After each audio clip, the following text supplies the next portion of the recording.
Itu yang orang-orang yang menjaga ilmu itu begitu. Dia pasti takut kepada Allah. Itu bukan takut karena jabatan, takut karena nggak punya duit gitu kan. Aduh, seberapa penting menurut Abah ketika kita menggali suatu informasi harus kepada kata Abah mah A1 gitu. Maksudnya itu gimana tuh? Nalar. Wujud kidamba komuholapatul hawadisi. Ketika kita kecil, kita diajarkan untuk mengenali sifat-sifat Allah lewat beragam nada gitu kan, indah sekali begitu. Dan ketika itu terjaga dan bisa diteruskan lebih indah lagi gitu. Ya, maka dalam kitab Hidayatul Adqiya itu bahwa 3 pan ilmu besar itu, oh iya ini yang paling inti fikih, tauhid, ya, tasawuf itu yang harus wajib dipelajari gitu, agar agar kita di dalam kehidupan itu melakukan sesuatu itu betul-betul seyakin-yakinnya, seikhlas-ikhlasnya karena Tuhan. Kita pemahaman ilmu yang ada pada diri kita itu lakukan. Setelah kita lakukan, maka ilmu akan menjadi bagian dalam hidup kita. Itu. Selamat datang di Beneran Peka Podcast. 5, 4, 3, 2, dan 1. Mari kita mulai. Kali ini tentang agama. Ya, Assalamualaikum warahmatullahi wabarakatuh. Waalaikumsalam warahmatullahi wabarakatuh. Selamat malam, Abah. Malam. Dan semua yang mungkin juga sedang menyaksikan ini. Terima kasih sudah mau duduk bersama. Kita akan membahas sesuatu yang udah ada, udah kita kasih tahu ya kisi-kisi dari minggu kemarin bahwa kali ini kita akan berbicara soal agama.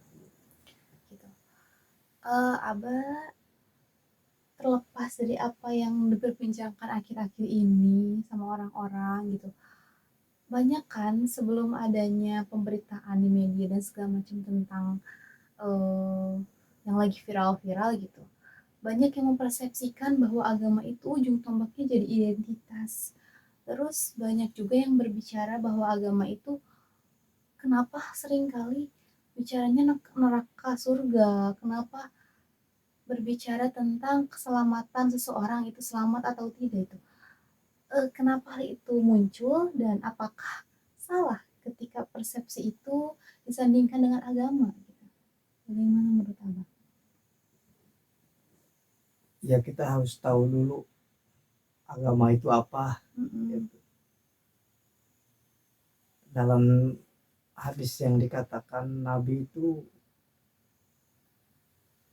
agama itu adalah ad-dinun nasihah. Bahwa agama adalah nasihat, agama adalah ajaran, agama adalah panduan, agama adalah pedoman. Pedoman, panduan, nasihat, ajaran untuk siapa? Untuk seluruh manusia. Itu. Ad-dinun nasihah. Jadi ini hadis yang diriwayatkan oleh Imam Muslim. Itu apa tentang agama? Agama adalah nasihat kuanaliman lillahi wali kitabihi wali rasulihi wali aimatil muslimin wa ammatihi. Jadi nasihat tuh, ajaran itu, panduan itu apa yang diajarkan oleh agama. Gitu kan. Ini sebagian kecilnya saja. Gitu kan. Sebagian kecilnya saja karena membahas agama itu ya luas gitu kan. Nah, agama di sini ya agama ad-din, dinul Islam. Jadi, agama Islam. Ya, nasihat ini nasihat agar manusia ini beriman kepada Allah, beriman kepada utusan Allah Nabi Muhammad SAW. Itu. Lalu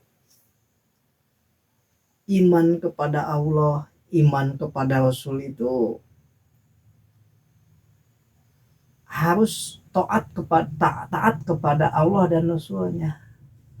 Lalu kita melakukan praktek apa yang diajarkan, apa yang diberikan oleh Allah dan Rasulnya.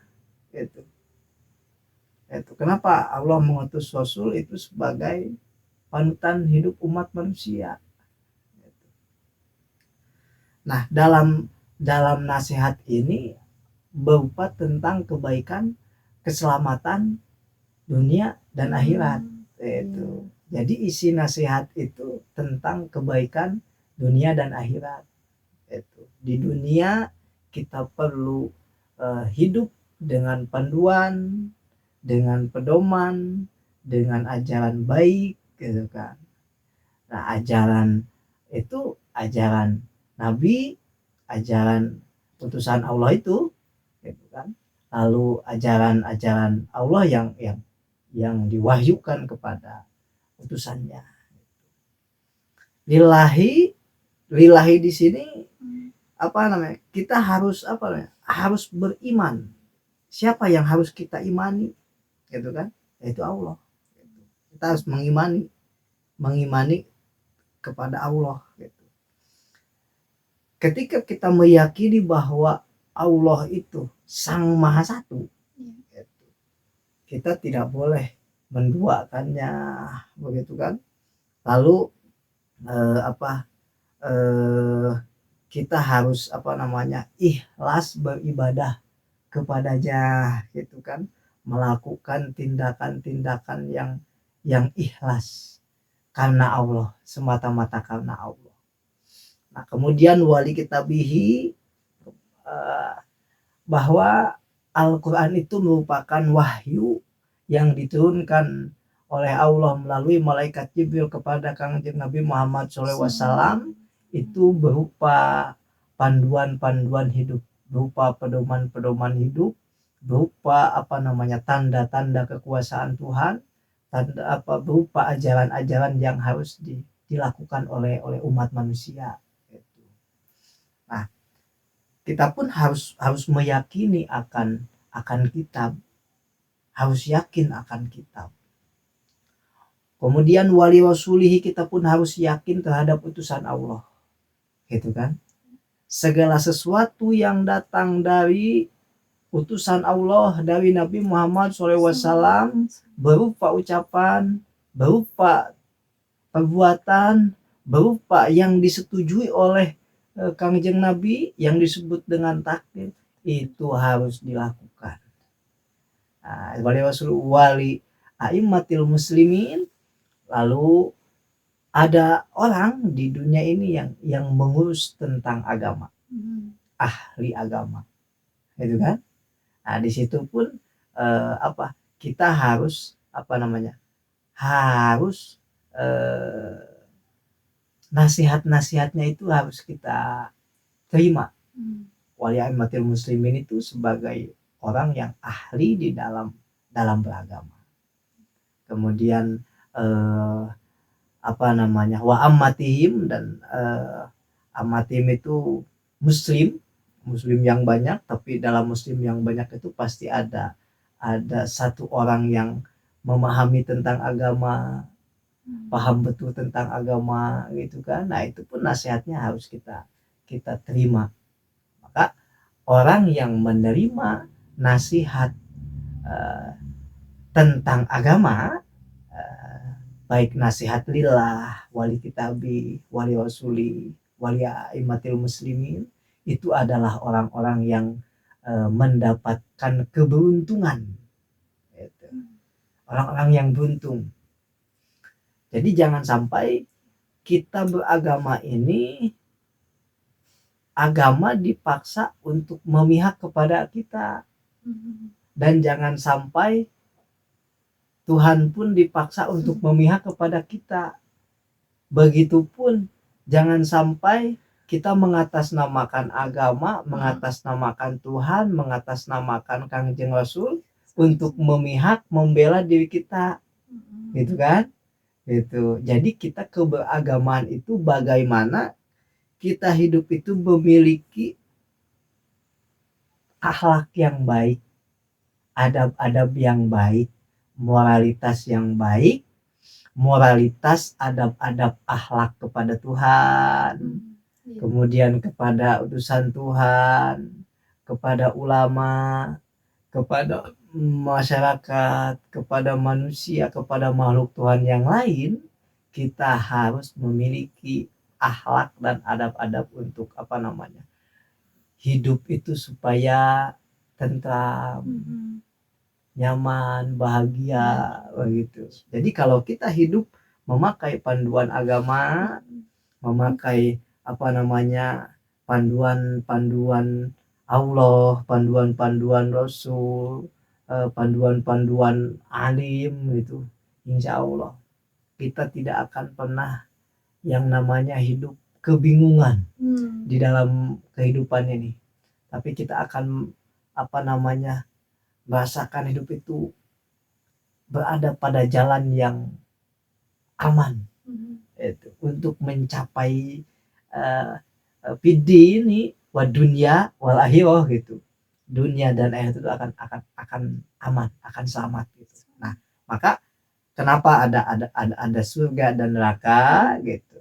Disitulah kita bahwa surga jangan kita takuti, neraka jangan kita takuti, dan surga pun jangan kita maui. Maksudnya begini, kalau kita beribadah takut masuk neraka, otomatis kita itu berarti ibadah karena takut masuk neraka. Lalu ketika kita misalkan beribadah karena ingin masuk surga, otomatis ibadah kita karena ingin masuk surga. Tapi kita beribadah, kita melakukan apapun harus semata-mata karena Allah, lillah gitu. Jangan sampai ada ya karena gitu. Itu sepintas tentang agama gitu. Karena kalau ngomongin agama ya luas gitu kan. Maksud luas itu ilmu agama itu banyak gitu kan.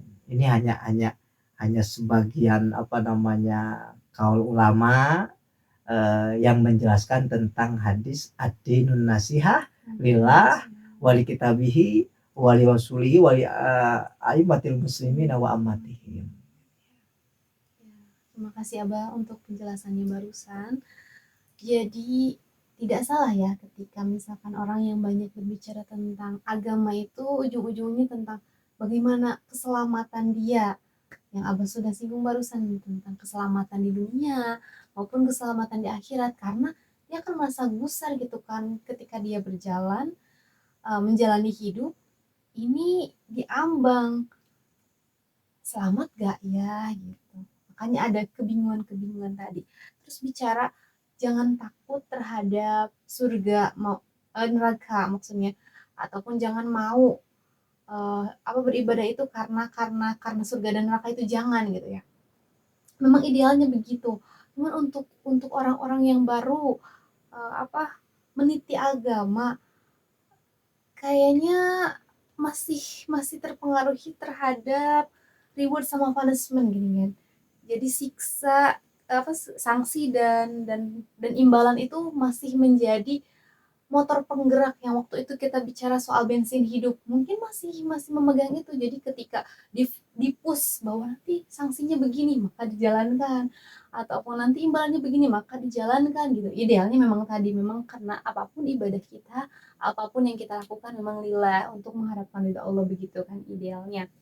Jadi Abah barusan kita bicara soal hadis Rasulullah SAW yang dimana adin nasihah kul naliman kola lillah wali kitabi wali rasuli wali a'immatil muslimin wa ammatihim. Jadi ada 5 ya di situ, lillah, kitab, Rasulullah, dan a'immatul muslimin dan amatihim gitu. Aba untuk memandang 5 hal ini betul gak tepat atau tidak hal 5 hal barusan itu menjadi sumber pengetahuan kita yang harus kita cari, itu yang harus kita pahami, itu yang dalam kehidupan ini 5 inilah yang utamanya, betul nggak kalau dikatakan seperti itu? Ya sebenarnya kita melihat apa yang dilakukan oleh orang-orang soleh terdahulu. Orang-orang soleh terdahulu itu memberikan pemahaman tentang keyakinan kepada Allah itu, diberikanlah pemahaman tentang arkanul iman. Nah itu Itu kan Ibu juga mau arkanul iman, bahwa pokok-pokok keyakinan iman kepada Allah gitu kan. Itu. Nah itu iman kepada malaikat gitu kan.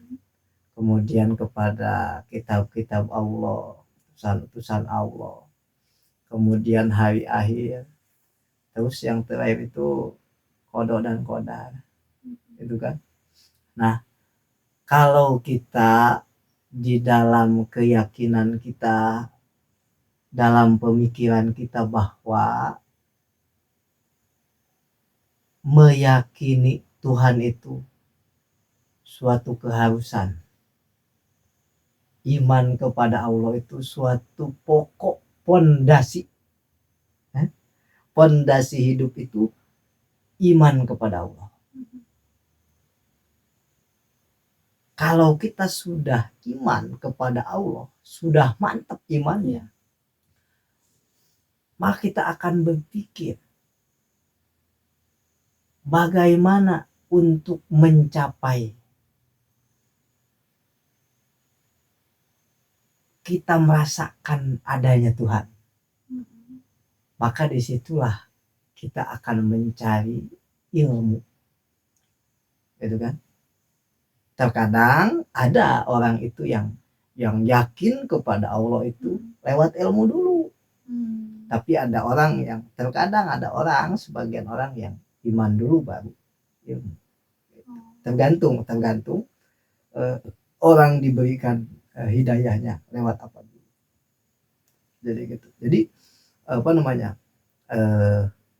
ilmu itu harus dibarengi dengan iman, dan iman juga harus dibarengi dengan ilmu, agar amal soleh, perilaku kita itu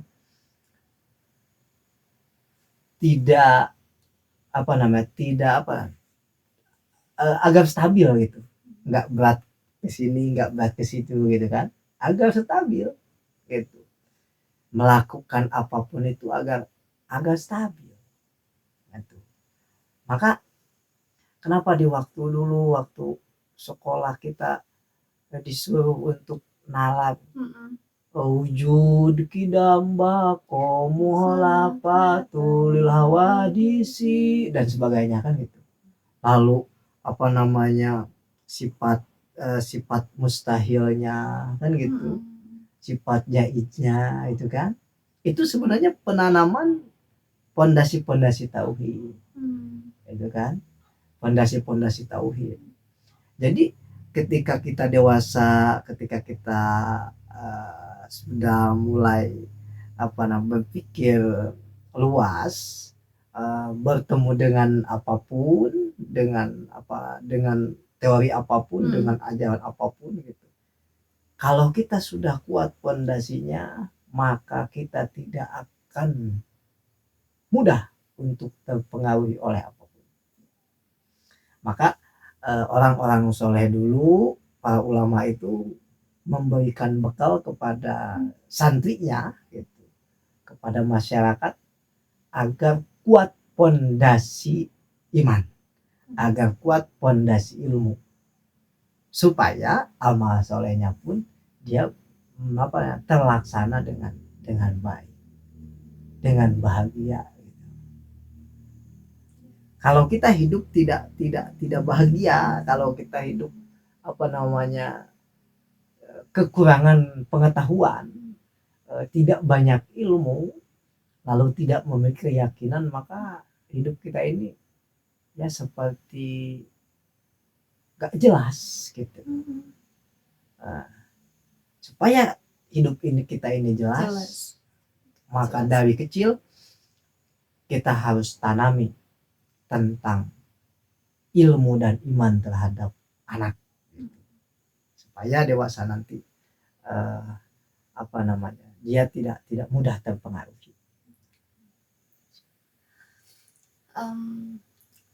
Senang sekali ketika Abah tadi menyinggung soal ketika kita kecil kita diajarkan untuk mengenali sifat-sifat Allah lewat beragam nada gitu kan, indah sekali begitu. Dan ketika itu terjaga dan bisa diteruskan lebih indah lagi gitu. Bicara soal rukun tadi Abah, rukun agama, rukun Islam, iman, ihsan gitu. Bagaimana Abah memandang rukun ini yang Abah tadi sudah mulai mulai menyinggung bahwa ini pondasi gitu. Tapi bagaimana ketika rukun iman, rukun Islam dan rukun ihsan itu dianalogikan di dalam bangunan, suatu bangunan itu apa? Rukun iman itu sebagai apanya? Islam apanya? Ihsan apanya?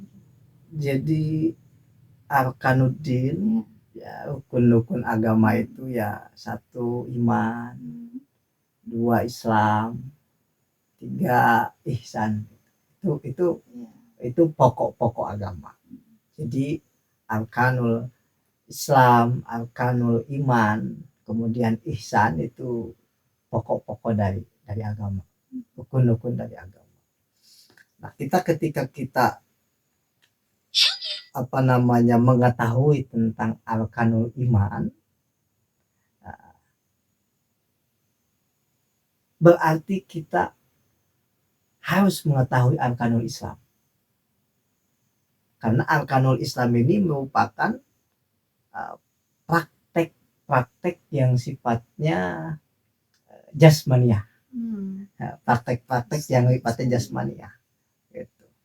Kemudian kalau arkanul iman itu ini pondasi yang ada di keyakinan kita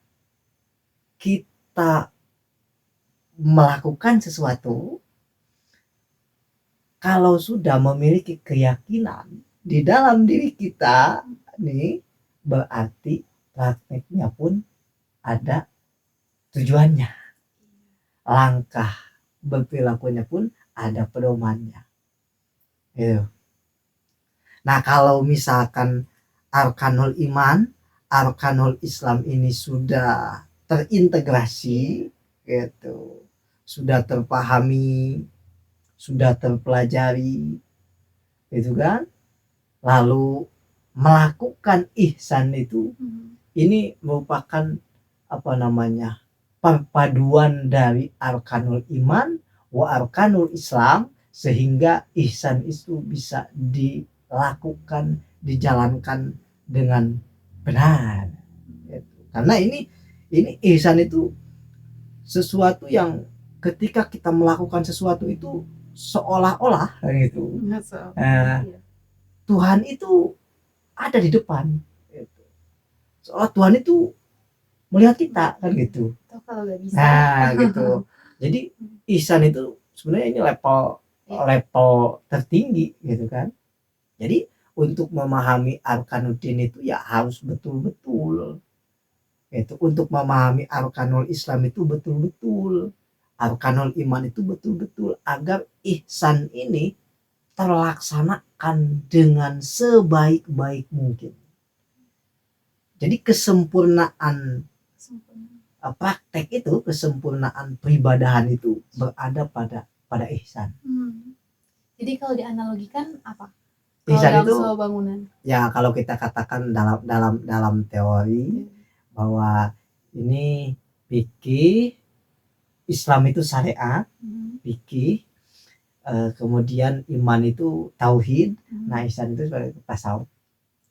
Pengelompokannya ya. Maka dalam kitab Hidayatul Adqiya itu bahwa 3 ilmu besar itu Oh iya ini yang paling inti sih. fikih, Tingkah ya, tauhid, tingkah. ya tasawuf itu yang harus wajib dipelajari gitu, agar agar kita di dalam kehidupan itu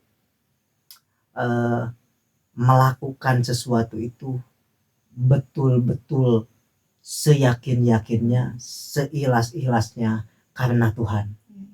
Ya.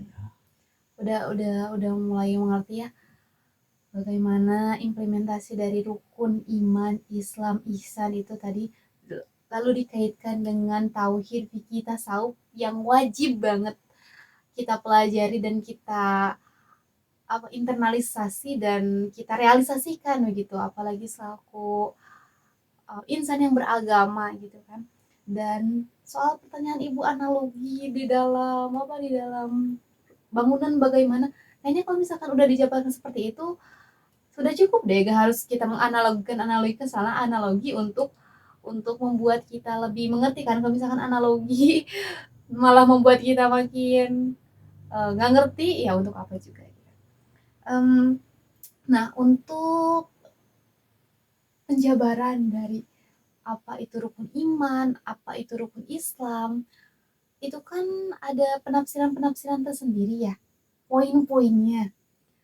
Nah, ketika kan tadi ihsan itu kata Abah next level lah gitu, maksudnya kesempurnaan ada di bagaimana kita praktik berihsannya gitu.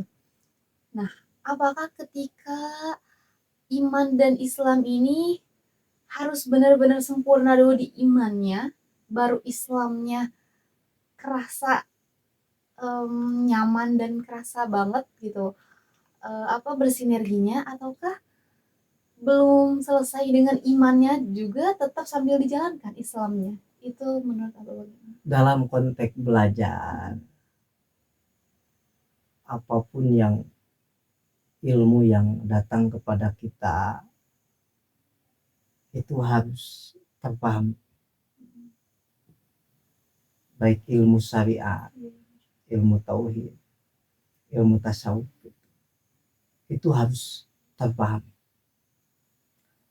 Lambat laun orang belajar itu pasti diberi hidayah oleh Tuhan untuk memahami itu. Karena kita memiliki iktikad, memiliki niat, kita belajar ini semata-mata untuk menggapai ridho Tuhan, pasti Allah memberikan memberikan pemahaman kepada itu. Jadi nggak perlu ini mau belajar ini nih, enggak, itu kan. Mau belajar fikih dulu, mau belajar bareng fikih tauhid tasawuf, nggak jadi masalah. Waktu belajar kita tidak akan terpikirkan, tidak akan terpikir kita belajar ini untuk apa. Tapi di fase usia nggak tahu usia berapa, ilmu yang pernah kita pelajari itu akan datang dengan sendirinya. Oh, bahwa ini begini. Nah, disitulah bahwa datangnya ilmu ketika kita pernah belajar itu akan tidak berdatangan kembali. Gitu. Nah, bagaimana cara mengintegrasikan ilmu A dengan ilmu B dengan itu akan dengan sendirinya. Yang penting ketika kita menjadi muta'alim, ketika kita menjadi pelajar, apapun ilmu yang datang kepada kita, terima, pahami, mengerti, catat. Sekemampuan kita pada saat itu. Gitu. Karena lambat laun kalau kita terus menerus belajar, ilmu akan bertambah, pemahaman akan bertambah, gitu kan, catatan akan semakin banyak. Disitulah kita tempat kembali di mana kebingungan. Tempat kembali, oh ada catatan. Maka dalam taklim kita seorang pelajar itu harus mutolaah, gitu kan, harus terus konsisten gitu kan, mutolaah belajar agar ilmu itu tidak bukan hilang, tapi agar ilmu itu terus ada pada diri kita gitu kan. Semakin kita mutolaah terhadap ilmu, lalu semakin kita mempraktikkan ilmu itu, maka ilmu itu akan menjadi bagian dalam hidup kita gitu. Kalau kita ilmu itu terus kita pelajari tapi enggak kita praktekkan, maka ilmu itu tidak akan pernah menjadi bagian dalam hidup kita gitu kan. Kalau kita ingin ilmu itu menjadi bagian dalam hidup kita, pemahaman ilmu yang ada pada diri kita itu lakukan. Setelah kita lakukan, maka ilmu akan menjadi bagian dalam hidup kita. Itu. Maka tingkah, perkataan, perbuatan, kalau kita berdasarkan ilmu, itu disitulah gambaran ilmu itu ada pada ucapan dan perilaku manusia. Maka kita ketika meniru orang-orang soli, ketika kita meniru ulama gitu kan, meniru sahabat Nabi, meniru Nabi gitu kan, baik tingkah lakunya atau perkataannya, karena ilmu itu sudah ada pada dirinya. Dia berilmu, dipraktekkan, maka ilmu itu menjadi bagian pada dirinya. Jadi bukan semata-mata sosoknya aja, tapi memang ada sesuatu yang di dalam yang kita, wah ini benar-benar apa ya, sesuatu yang sumber yang kita juga sedang mempelajari itu gitu ya. Gitu.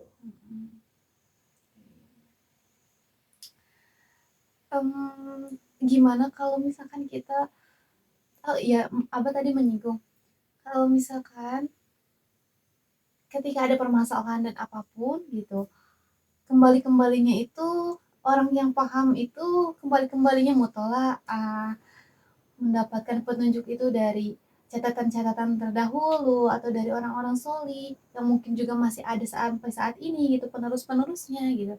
Dan seberapa penting menurut Abah ketika kita menggali suatu informasi harus kepada, kata Abah mah A1 gitu. Maksudnya itu gimana tuh? Ya kita menggali informasi ilmu itu ya harus dari orang yang betul-betul ahli, orang yang dekat dengan Allah, orang yang tingkah lakunya itu mengikuti Rasulullah gitu kan. Jadi agar kita ilmu yang kita dapat itu betul-betul dari orang yang menjaga ilmu. Kan ada orang itu yang berilmu tapi secara tingkah laku kan gitu jauh dari tingkah laku Rasulullah.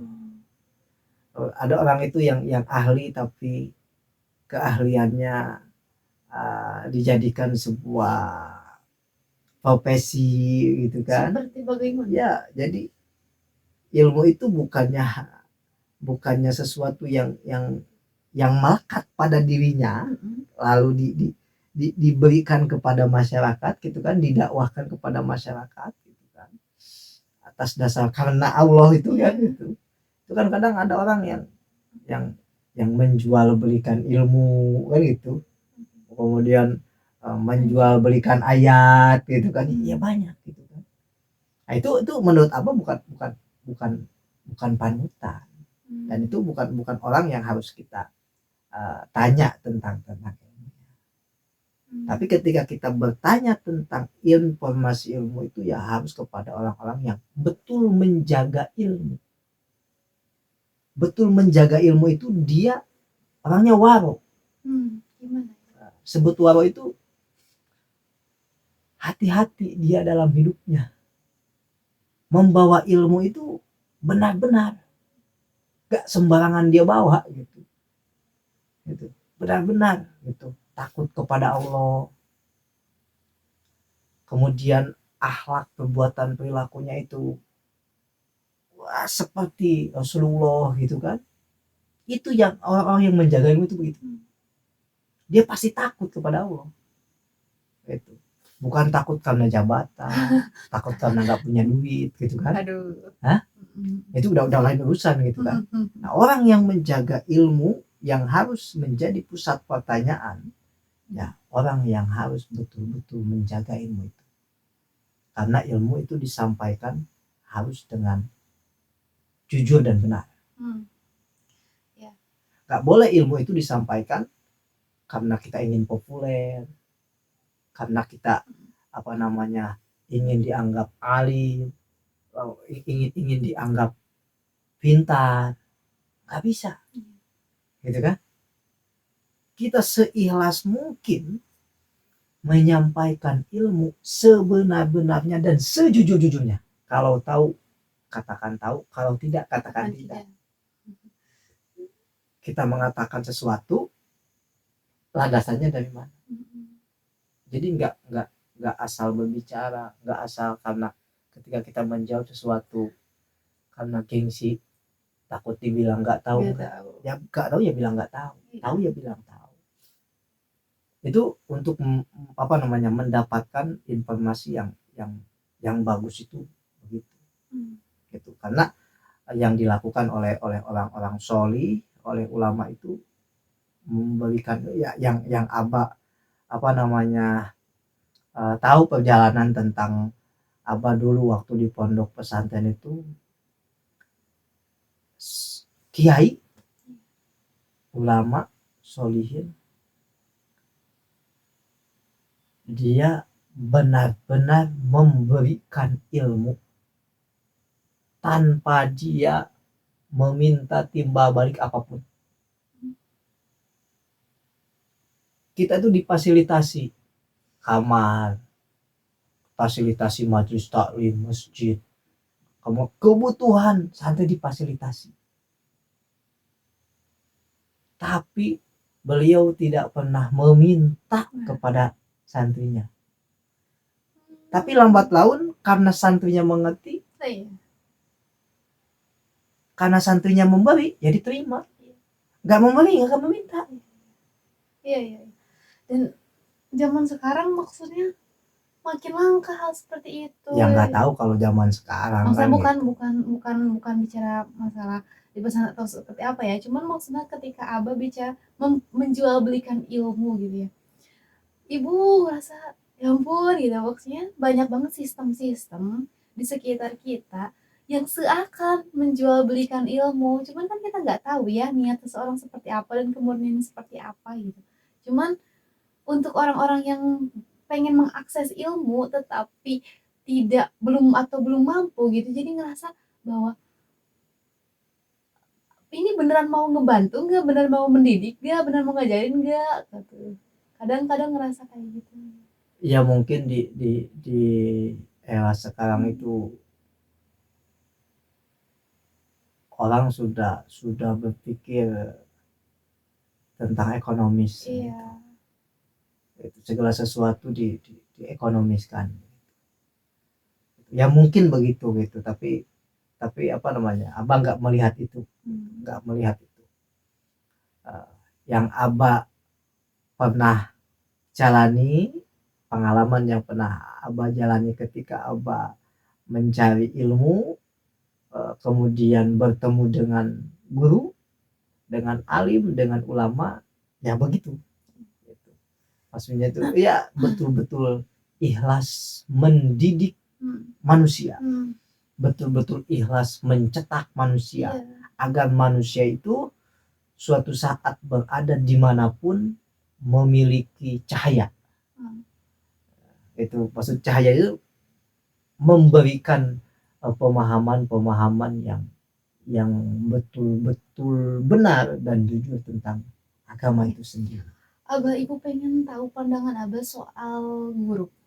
Kita kan di dalam sejak kecil gitu sampai kita dewasa, guru-guru kita kan kita temui di berbagai lingkungan tersendiri, misalkan lembaga tersendiri, kayak semisal sebut pesantren, ada lagi sekolah, ada lagi kuliah, ada lagi kursus-kursus tertentu atau les-les tertentu gitu. Nah, Abah sendiri, apakah semuanya itu benar-benar dikatakan guru? Ataukah semuanya guru tapi ini beda loh, misalkan ini mah gurunya lebih kepada benar-benar guru tuh kayak gini. Apakah semuanya dikatakan, pertama ini dulu, apakah semuanya dikatakan guru dan mengaku itu guru, ataukah hanya dipilah orang-orang tertentu yang menurut Abah ini ikhlas gitu? Menurut Abah ini keilmuannya benar gitu. Bagaimana? Ya mereka katakan guru. Tetap. Ya mereka katakan guru. Kenapa dikatakan guru? Ya karena secara identitas ya guru mereka kan. Iya. Secara identitas Iya. gitu kan. Profesinya gitu kan gitu ya. kan, secara identitas ya mereka guru gitu. Tapi yang apa alami yang disebut dengan guru itulah orang yang betul-betul mengarahkan kita selamat dunia dan akhirat. Itu guru. Jadi bukan selamat untuk ujian ya patokan ya menurut Abah bahwa yang disebut dengan guru itu adalah manusia yang mengarahkan kita selamat dunia dan akhirat. Jadi sebenar-benarnya guru itu tempat kembali, walaupun kita, maksudnya tempat kembali ini maksudnya dalam arti walaupun kita sudah dewasa, kita sudah berkeluarga, semisal tetap ada keterkaitan dengan guru, entah perasaan, dan ada saatnya kita pengen kembali gitu, bertanya gitu kan. Masing-masing orang itu bahkan ratusan ribuan memiliki guru kan gitu. Tapi di dalam ribuan dan ratusan guru yang pernah kita temui itu, yang di hati hanya beberapa. Ada guru yang Beda. Ketika memberikan pemahaman tentang ilmu pengetahuan, tentang iman gitu, ada greget di dalam diri kita itu ada rasa takut kepada Tuhan. Itu guru itu. Jadi ada rasa takut. Ya ketika dia berbicara tentang ilmu, berbicara tentang kehidupan, berbicara tentang agama, tentang keyakinan, maka dalam diri itu ada rasa greget, takut kepada Tuhan. Gitu. Jadi ada efek tersendiri gitu. Iya, karena seorang guru itu kenapa pertanggung jawabnya besar? Gitu kan? Gitu. Karena dia membawa manusia agar sampai kepada Tuhan ya. Kalau kita berada pada ruang lingkup manusia, tapi manusia itu tidak memiliki efek rasa takut kepada Tuhan, lalu tidak menyampaikan mereka kepada Tuhan gitu. Ya otomatis di dalam jiwa kita ada sesuatu yang belum benar. Itu.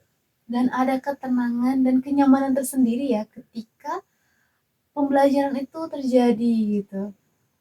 Dan efeknya tadi ya kalau misalkan antara guru dan murid yang sudah integrasi, apapun problem masalah yang muridnya ceritakan gitu, lalu si guru akan memberikan solusi-solusi, lalu si murid akan melakukannya. Begitu. Itulah seorang guru itu nggak sembarangan guru. Kalau kita ingin menjadi guru itu ya berat lah gitu. Jadi gini. Kecuali kalau kita ingin jadi guru yang sebatas identitas itu gampang.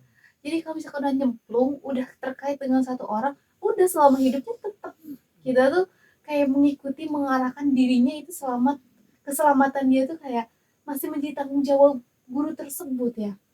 Ya karena kan di dalam agama itu ilmu pun harus bersanad, guru pun harus bersanad, Itu dalam agama. Ilmu harus bersanad, guru pun harus bersanad. Guru harus bersama. Gak bisa asal comot.